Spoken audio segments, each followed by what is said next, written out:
What's up, little lads? Little lad Aaliyah here, and welcome back to the channel. Or, if you're new, welcome to the channel. Little lad Aaliyah is such a mouthful to say. I don't know why I chose that as my name. It's difficult.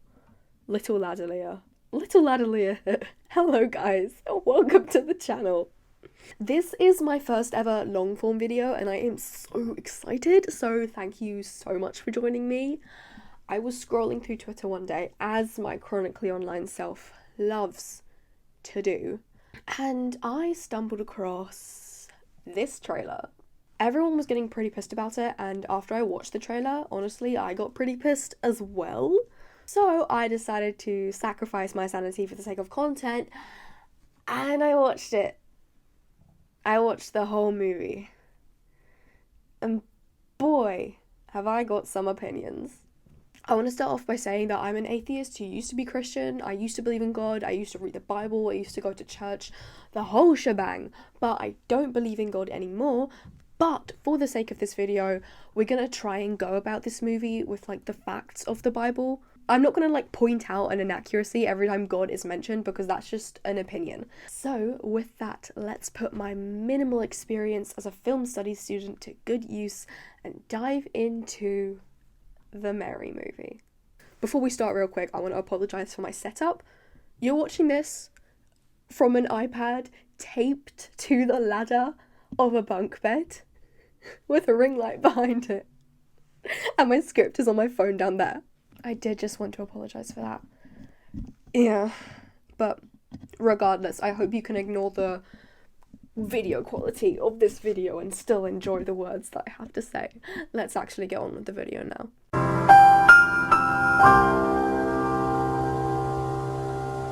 Mary is the film industry's newest installment in the ever-growing collection of movies about the birth of Jesus Christ. And the only one I've ever watched by choice rather than being made to by my Christian parents when I was a kid, obviously. We've all been there. I regret it. It was boring. It was bad. It was inaccurate. And I was checking every 5 minutes to see how long was left in the movie. And I feel like time was moving slower while I was watching it. The things I do for you. I'm not going to go through the movie scene by scene. I reckon I'll mainly be jumping around from point to point with absolutely no rhyme or reason. We love that. But I will briefly go over the plot with you guys, so you have an understanding of what is going on. The movie starts with Mary and Joseph just kind of standing and staring at us. Mary has her little monologue. You guys think you know my story, but you don't. I'm not an NPC. I'm the main character. Or something like that.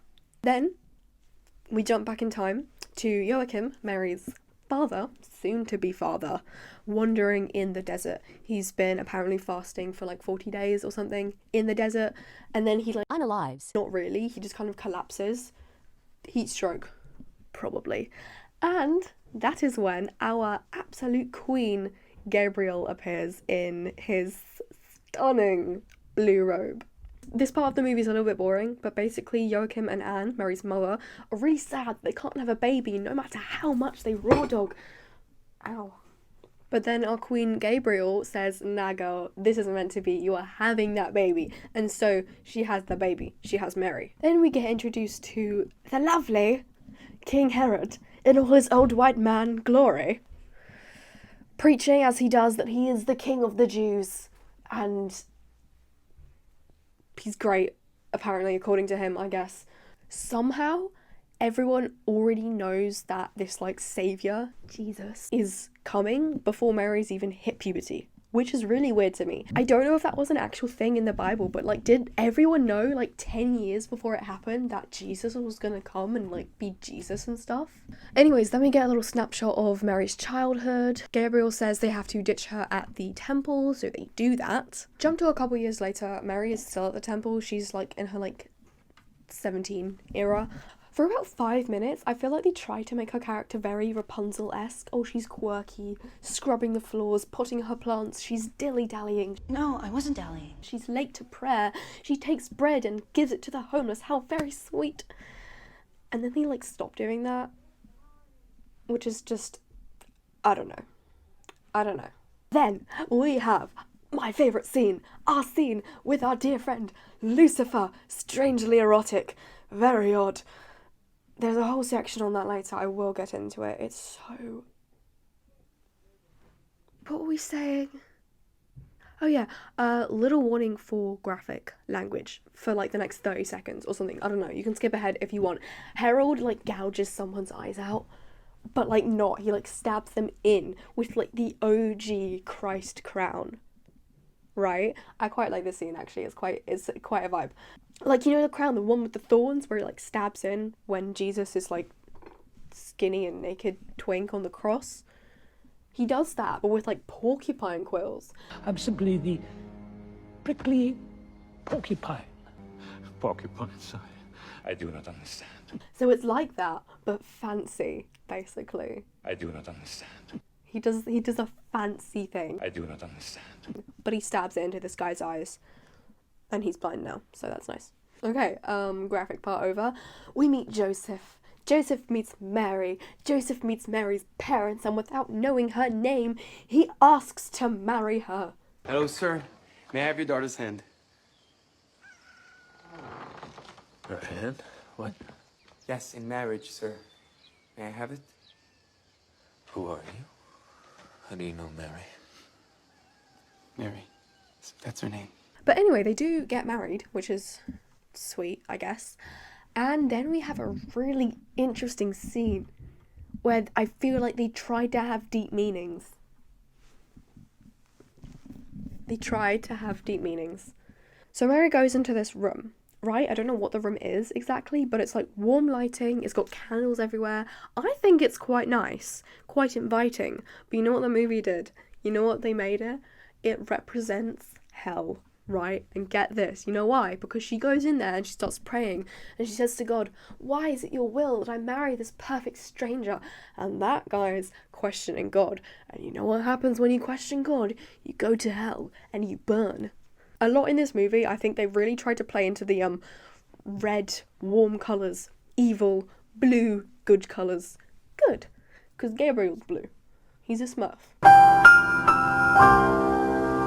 Speaking of Gabriel, he does come in halfway through that scene, because you have the warm room, and then outside, there's like an outside area where it's like, the colours are like green and naturey-ish. Green and blue and good, and then Gabriel comes in his blue robe because he's good, and he goes in, and he's like, Mary, it's fine, chill, girl, chillax. And then she goes to sleep, and then she like wakes up, and the room is no longer warm and inviting, it's cold, but that's good. And all the candles are out, and that's good. Because that means she's no longer in hell, because she's accepted God. See? I told you deep meanings. I told you they tried to do deep meanings. Then Harold starts taxing everyone for no reason. I shall tax them, yes. That wasn't really cleared up. I think he starts taxing them because they're ungrateful. But there's that. Everyone gets mad, angry that Mary's pregnant because that's not very godlike of her. So she runs back to Mummy, who technically should be dead. But we will get into that later. And then her dad, who technically should be dead, but we'll get into that later, is also really mad that his daughter's pregnant. Oh no! But then he's not, because she said her name, guys. Truly a touching moment. Everyone starts looking for her, and then she escapes with Joseph, and they get married again, I think, because they wanted to do it the right way, which is nice, I guess. Some shit goes down and they escape to Bethlehem. Lucifer shows up again and then dies or something, but it was a dream. But it wasn't. Was it real or not? Is this the Matrix? I don't know. They find a stable which isn't actually a stable, and Mary gives birth. Woohoo! Welcome to the world, baby Jesus. The last like 50 minutes is just completely lost my attention. I thought the movie was going to end when Jesus was born. And then it would be like, yay! They all lived happily ever after. But no, the last 50 minutes of the movie is just like Harold being insane, Mary being chased, and that's it. That's it. Nothing else. I was completely zoned out at the end of the movie. I know I watched it like 3 times for you guys. But I'm still quite unclear about what... They dropped him off at the temple. I think Herod is gone now. He's defeated because he's the bad guy. And everyone is happily ever after, basically. Yay, Jesus. So, that's the Mary movie with my unique spin on it, of course. let's get into the commentary, the fun part. Yay. The first thing I noticed the second the movie started, which pissed me off, mind you, more than it should have, was the lack of donkey. There were no donkeys. Guys, there were no donkeys. I was so excited to see a donkey. I love donkeys. They're so silly. They're like horses, but like silly, okay? They're so... Oh, I love donkeys. There were no donkeys. Ugh. Mary rode into Bethlehem on a horse. No, I think she rode in a carriage. She rode a carriage at one point. I can't quite remember. But she rode out of Bethlehem on a horse, okay? The whole movie, heath, everywhere. Just a bunch of heath and no donkeys. No donkeys. Like, it said in the Bible she rode a donkey, right? I swear, like, donkeys are like a running theme in the Bible. I don't remember the word horse being mentioned at Messy Church when I was like 7, but I remember the word donkey being said many times. Now, I know I'm like unreasonably angry at this, but it had to be said. I had to bring it up. Anyways, on to the more serious stuff. This is a serious topic. Get your serious faces on. Noah Cohen, the main actor for the movie, the actor playing Mary. Basically, that was like the main reason everyone was mad at the trailer, because Noah Cohen is Israeli. Why is this bad? I'll tell you why this is bad. I personally, as a personal opinion, disagree with the use of an Israeli actress, and actually a mostly Israeli cast, for the movie, considering the current genocide going on in Palestine with the whole ethnic cleansing, Israel bombing the children. It's not a personal opinion of mine that Israel is bad. Israel is just bad. But it's a personal opinion of mine that I really think it was insensitive that they used an Israeli cast because of reasons. I do not understand. Many people were saying that it was like wrong, insensitive, disgusting, immoral that they used an Israeli cast considering the genocide. I agree, personally, as a personal opinion. You're allowed to disagree. That's fine. That's fine. Okay?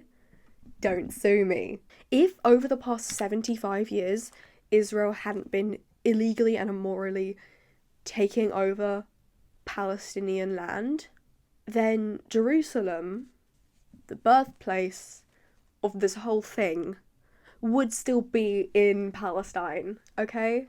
I, however, am not the most educated to talk on this topic, so I will not dwell on it too long. If you have, like, better words to say than me, because we all know I'm very bad at vocabularying. Yes, if you could put this better than me in the comments, then please do. It is made worse, though, by the fact that Noah Cohen is a Zionist. She's just a Zionist, guys. She is simply Zionist. And I really don't think that the cast of a movie set in Palestine, which, yes, I know was Judea back then. I did my research. But yes, I really am sorry that I don't think it should be played by their colonizers. But yeah, no, I'm not. Sorry, moving on. Let's move on. Excuse my autistic inability to form coherent thoughts, but I think you'll get what I'm trying to say. And hopefully my next point, such as the inaccuracy of the timeline in the film, will make a little more sense. What a segue. I'm so proud of myself. So yes, as I was saying, oh my god, the timeline is inaccurate. It's bad. It's not good. Which is a pretty common complaint from people who watch the movie. I read the reviews, guys. I read the reviews. Oof. What really surprised me is that they didn't try to, like, increase Mary's age by too much. They didn't try to age her up by too much. According to, like, the little dates that popped up on the screen sometimes, when Mary gave birth to Jesus, she was about 17? I think she was about 17. Because when Joachim was wandering the desert, it said 18 BC, obviously. And then 9 months later, okay, but... So she was, like, 17 or 18. Which is not that bad. I thought they would try to make her like early 20s, but no. Realistically, of course, She would have been about 14 or 15 when she gave birth to Jesus. But, you know, could have been worse. But yeah, the Bible has its bad parts, its uncomfortable parts that would make anyone in this day and age wrinkle their nose. And I honestly think it's really important to show those parts if you want to make a historically accurate, a biblically accurate film. I think it's important to show those uncomfortable parts. And I was happy to see some of those parts included, like the talk of like people stoning Mary in the street if they found out she was pregnant. Stone the virgin Etc., etc. But they did purposefully leave out Mary and Joseph's biblical age gap, which would have been about 20 years. It's quite up in the air, actually, because Mary was, like, confirmed to be about 14 or 15, maybe 13. We're not entirely sure. But Joseph was either in his, like, 20s or in his 40s. So do with that what you will. In this movie, they made him, like, I'm not sure, he looked about 20, so. We're getting off topic, back to the timeline. I think by setting Mary's date of birth back a little bit to, like, 1817 BC, they kind of, like, threw off the whole timeline. Like, Mary was 3 when she entered the temple, right? 3, not like she was in the movie, where she was, like, 9. In the movie, she looked like she was, like, 9. When she went to the temple. No, she was 3. She was 3, and also her parents did both die when she was 9. They died. Dead. Death. Instant. They died when she was like 9. So tell me why. Mary's mother was there when she gave birth to baby Jesus. She shouldn't have been. She should have been in the ground. I don't really know why they decided to change that, because that's like pretty obviously stated in the Bible. It's not exactly something you could like miss. I don't know why they decided to change that. I think it would have been better if they kind of stuck with the whole her parents died thing. I think it would have made like a much more interesting story. It definitely would have made me sympathize for Mary more, because it would have been like, firstly, it would have been like her actual realistic story. Like, oh, she's all alone. She's pregnant. Her parents are dead. And there's just this guy who's older than her and they're married now. Now she's going to have a baby. But also this army's chasing her. I just think it would have been a little bit more interesting if they kept the parents actually dead. But anyways, you know, whatever.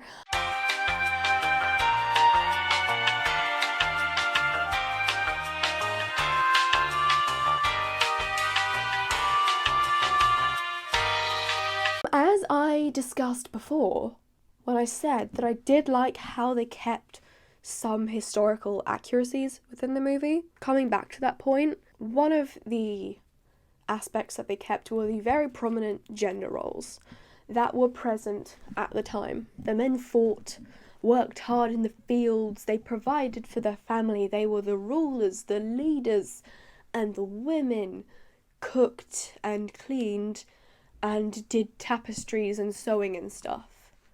And they listened to the men. Basically, yeah, that was it. And don't get me wrong, I'm incredibly happy that they decided to show those gender roles because it is historically accurate. But chat, I really don't like how they went about it. I don't know, it just felt so off to me, like really, really wrong and icky at points. It felt icky. You don't know? You're a woman. She's with child. It's all over town. The word has spread.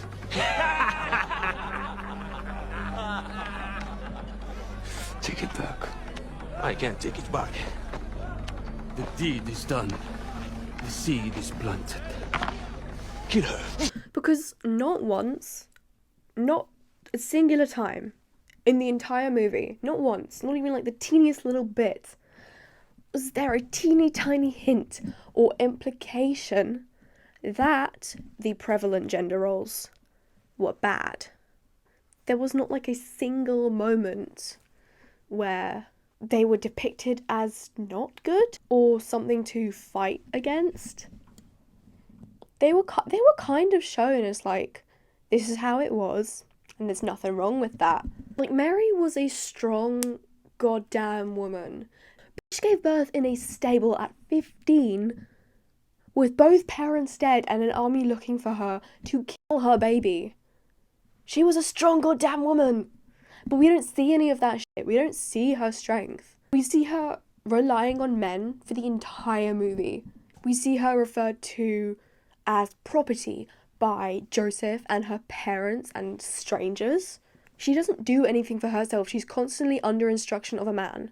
The film plays into those gender roles so much that half her character is that she is a weak woman, when it should be defying that. I'm very glad that gender roles exist in the film and are portrayed accurately, but I don't like that they made them the centre of Mary's character. I really don't, because by doing that, they're like saying that it's okay, when obviously it's not. There are a ton of movies, period dramas, stuff set in the olden times with a strong female lead, defying those gender roles, as she should. What a queen. I studied Macbeth in GCSE. Lady Macbeth, what a girl boss.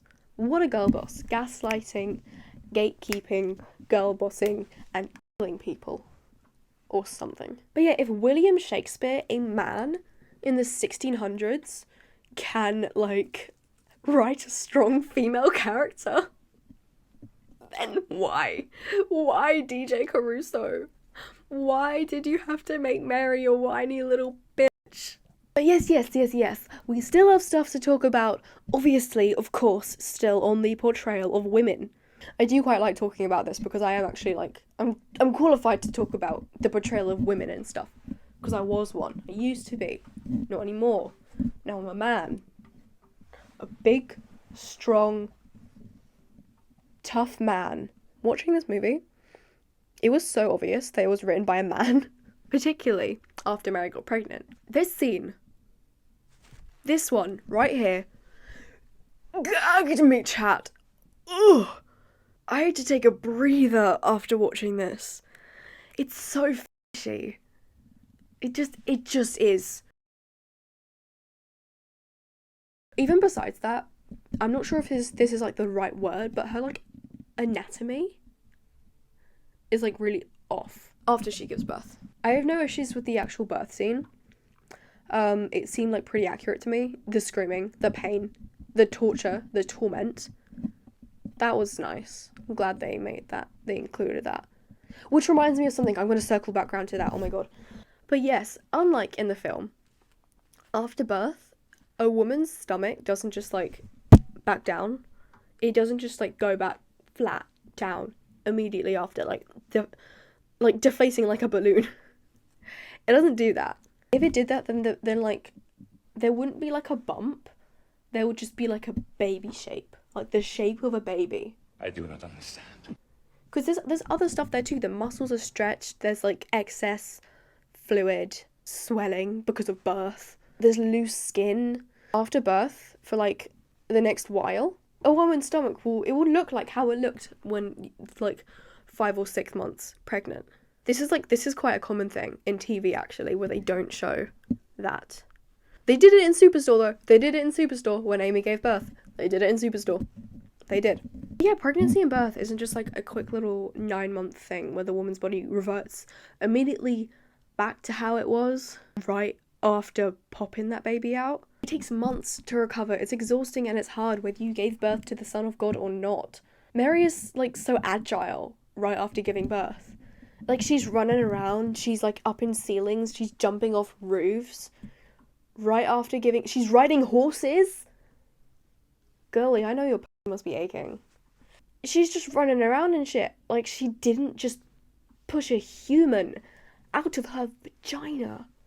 Circling back to the point I said earlier that I reminded myself of. I only realised this after watching the movie a second time. When Mary's mother gives birth to Mary. When Anne gives birth to Mary, she is standing up on 2 legs. And the midwife is there. And she just reaches under her dress and pulls out a baby. No umbilical cord. No umbilical cord. I would show it if I could, but I will get demonetized by YouTube because the baby's covered in like blood and stuff. Chat. But yeah, that scene was so look, it's a 180 neurodivergent style. We're changing the topic. It's Satan. It's Lucifer. He's here. Yes, guys, Lucy shows up and apparently he's a pedophile. Like, let me play you the clip. Let me play you a little bit of him. Right now. Go. Good evening, maiden. Didn't notice you there. I can see that you work hard. I keep busy. Leaving a little time for small talk. Do you leave yourself any time for pleasure? I find pleasure every day in the mysteries of the Lord. Don't you? Yeah. These are troubling times here in the temple. Don't you think? Mary. You know my name then? I would like to know more. Pardon me. I've studied. Stay. I've heard so much about you. All the priests. They talk. Please don't do that. Tell me of your allegiance to the King of the Jews. Our imperial sovereign, King Harold. There's only one true sovereign. My allegiance is to God. Then you're a zealot. A traitor in the King's temple. I'm a servant. This is God's temple. There are great rewards for serving the King's cause. Tangible rewards. I know my reward. I must go. You will stay. Lucifer! Let her go, brother. Gabriel, leave here.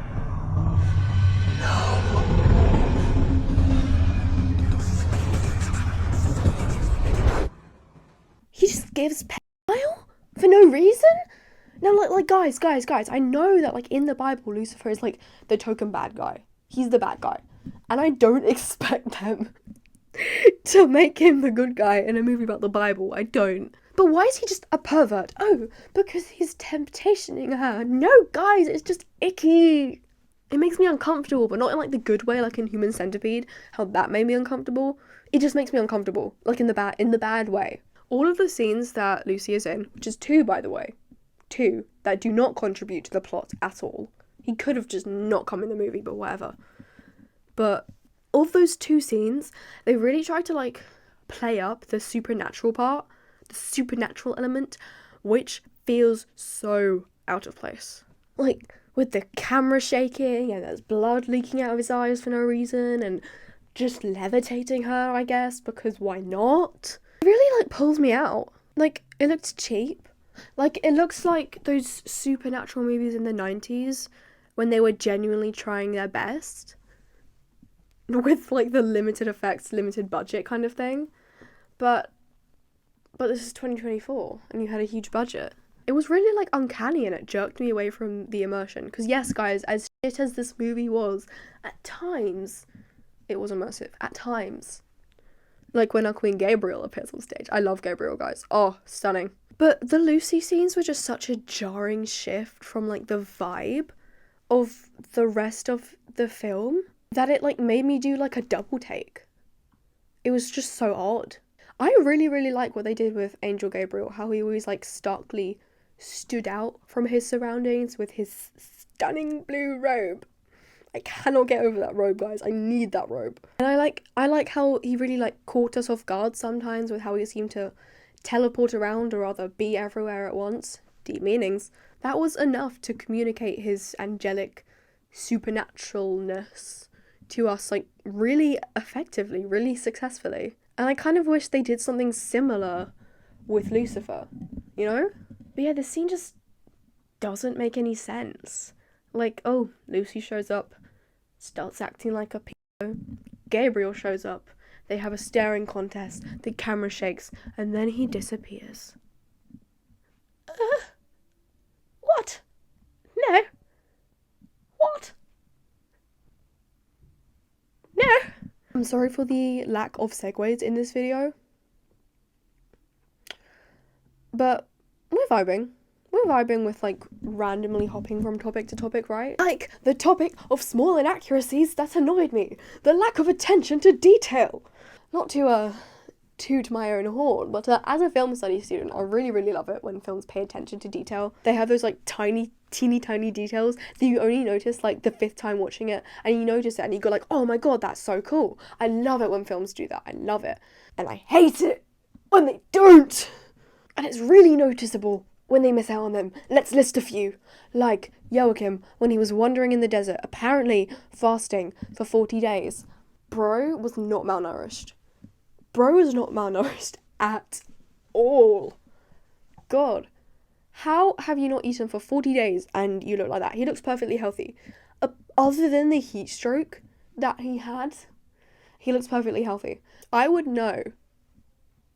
If you catch my drift, I know at what point someone starts to be malnourished. I would know. At that point, he would be skin and bones. Another one, again, the lack of donkeys. The lack of donkeys. Where are my donkeys? I want my donkeys. I'm so donkey deprived. You know what? Let's take a break. Here is exactly 60 seconds of donkeys being donkeys. Please enjoy.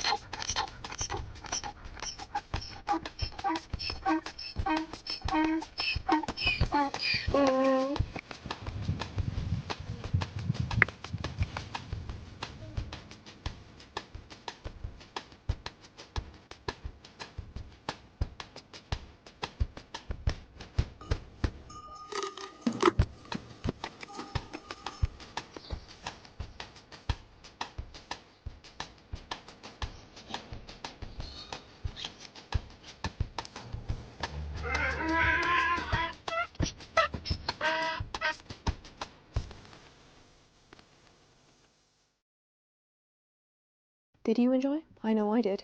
Oh, I do love donkeys. But yes, there were no donkeys in the Mary movie. And that annoyed me. Near the end of the film, Mary is standing in this, like, really dry, gravelly, desert, plains kind of area with Joseph, who's on the horse. And her robes are blowing in the wind like there is no tomorrow. They are blowing and it's absolutely slaying. Everything is Everything is blowing. I can't even say that with a straight face. Everything is blowing. But that ground does not move. Not a single teeny tiny grain of sand moves. I don't even know how they achieved that. Unless they green screened it, but I'm not sure if they did. How does the sand not move? How does a singular rock, not like a teeny tiny piece of gravel, you can watch the movie yourself, you can look, it doesn't move. There's no, you'd think that some dust at least would be blowing up. No, nothing. Another thing was the costumes. I swear Mary was a poor nun for half the film, so like where is she getting all these fancy schmancy clothes from? I don't understand. I do not understand. That's just like a throwaway thought though. Like that could just be like easily explained. Maybe she does textiles on the side. She likes making her own clothes. And on the topic of outfits, I'm gonna speak about modesty, which was apparently very important in the biblical times. Who knew? So it was like a huge thing for women to have their like hair covered. They did do a lot of the hair coverings a lot, which accurate, so I appreciate that. But like another thing was like don't have your hair in like fancy ass braids. Don't have your hair all fancy and stuff. Don't be fancy because that's not appreciative or something. That hair was fancy. Like, what is this, like, elaborate braid that the nuns wore? I don't understand. That was weird. What else did I have? Oh yeah, that was it. Basically. Final thoughts, I guess. Because I didn't write the rest of the script. Watching Mary was like watching a really historically inaccurate period drama. I don't know. It was boring. It wasn't great. There were some good bits, don't get me wrong. I'll talk about some of them. Gabriel, I love Gabriel. The acting was mediocre. I am a drama A-level student. I got a 9 in my GCSEs, not to brag. But yeah, I'm pretty good at acting and stuff. And the acting was like a 5 out of 10. It was literally like neither above nor below the line. Noah Cohen, and the actor who played Joseph, I don't know his name, I'm sorry, I'll put it right here. Their faces were like, for a lot of the movie, very blank. Not a lot of emotion showing through. Their voices were like emotional and stuff, but their faces, there was no expression on that face a lot of the time. Joseph did cry at one point, which I respect. The actor for Herod, he was good. He was gorgeous. Chef's kiss. My favourite actor, of course, was Jesus Christ, the baby, the newborn, we love. Mary's parents were like okay. All the acting was just like okay, you know? It was just alright. I like the settings, I like the sets, the trees and the floor and stuff, the sky. Also, at the end, this old guy is like, oh, Israel, and I was like, oh, ugh! Gag reflex, instant death. It was terrible, it was awful, it was awful. It was the thing that proved to me that this film was just dinosaur. Oh my god, terrible, difficult. At whole, I didn't like the film, but I will genuinely recognise that there are some good aspects. Like, as a whole, I think the film was bad. I think it was a not good film. But I will recognise the positive aspects because I do not want to seem... I don't want to seem like I'm insulting it just for the sake of insulting it, or that I'm insulting it just because it's a religious film. Because I'm not. I hate Christianity, yes, but I'm not insulting it just because it's a religious film. What else was good? Interior design, I don't know. The costumes were nice. The background characters' costumes were nice. There were good parts. That's all I can say. I can't really be specific. But there were good parts. I think that's it. I think I'm done. Well, my first long form video. I can't believe it. Thank you so much for joining me today. Thank you for joining me on this journey. Thank you for being here. Thank you for listening to my ramblings, my opinions about this movie. I want to stress that they are opinions. Everyone's allowed to have their own opinions. If you watched this movie and you liked it, good for you. I am so glad that you found something that you watched and it brought you joy. I'm very happy. If you watched the movie and you didn't like it, then high five, we're in the same boat. And if you haven't watched the movie, I wouldn't recommend it, but I'm not stopping you from watching it. So, if you enjoyed today's video, please leave a little like and a subscribe. It's free. You can always change your mind later. I'd really appreciate it. If you have any ideas for any future long-form videos, no matter how crazy or boring, I have a Google form, link in the description. Share this channel with your friends and not your family. Hi guys, obviously the outro to that video was really blurry as well, and I've already taken my iPad down. I've untaped it from my ladder.